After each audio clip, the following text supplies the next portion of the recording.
It's going to be a very interesting month for the team at Xbox, and even more so for the fans of the company. On June 13, the Xbox and Bethesda showcase is coming up, where Microsoft has already teased some Game Pass editions.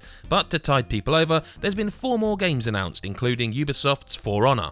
For Honor is a game that's been supported for a very long time too, like many Ubisoft titles. It actually first came out back in 2017, offering a melee combat experience that requires you to learn timings and execute your enemies in a skilled manner. It's been updated and added to over the past 4 years with plenty of seasons worth of content, making it quite an appealing prospect if you haven't tried it before.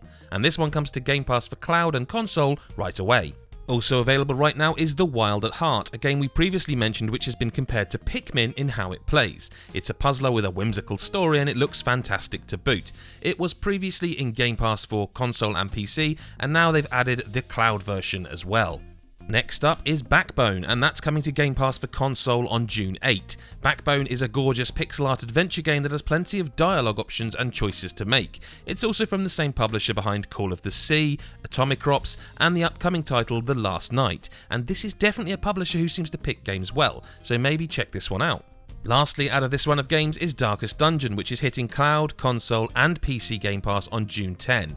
If you haven't heard of Darkest Dungeon, well, it could become your newest obsession. It's a roguelike turn-based RPG where the psychological stresses of being an adventurer come into play and can mean the fight or flight response is vital in this one.